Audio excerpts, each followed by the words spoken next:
So yeah. here what we have. Allah is just. He Hmm. doesn't kill an innocent person. This is unjust.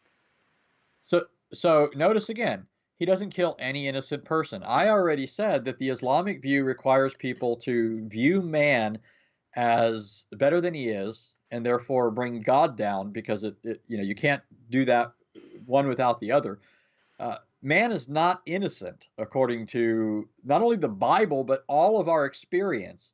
If you think you found an innocent person in all the world, I guarantee you, you're either blind or there's something impairing your mental faculties.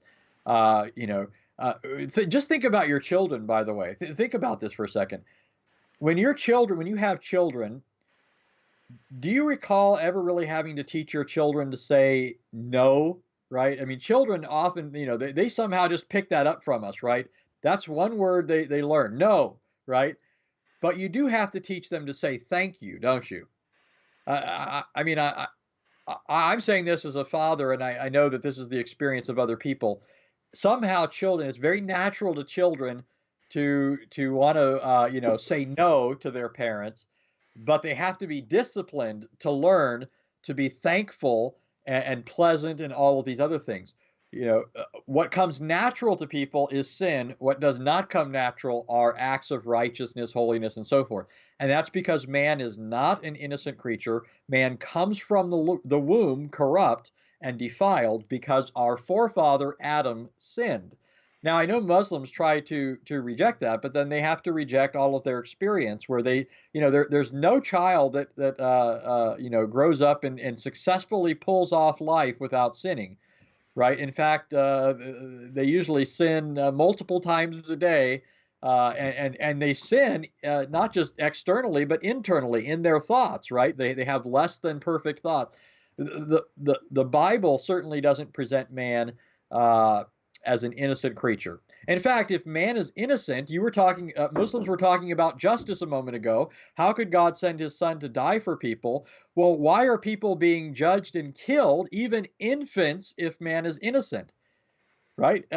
You can't have it both ways. You can't say that man is innocent, therefore God can't punish man, and then say that here are all these innocent people who are dying. Right?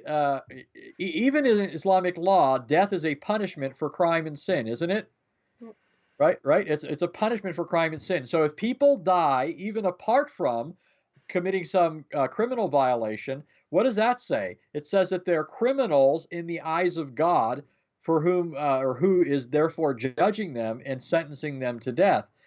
Um, so man is not innocent, otherwise it would make God unjust for bringing about man's death. But we all know that God is just, therefore man is not innocent.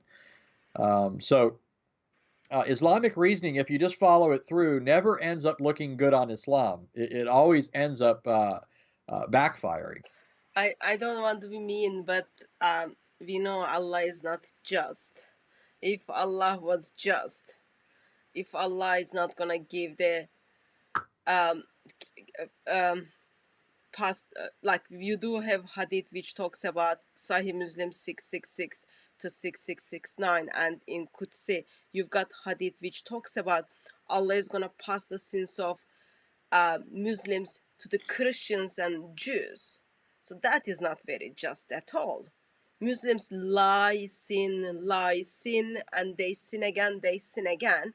They don't even ask me any permission as they sin, but according to Islamic teachings, I am the one who they are going to pass on their sins. If it is um, unjust that someone dies for the place of someone else, according to Orthodox Islam, Orthodox Muslim would say someone else died in the place of Jesus. Allah made someone else to look like Jesus. Is that a just?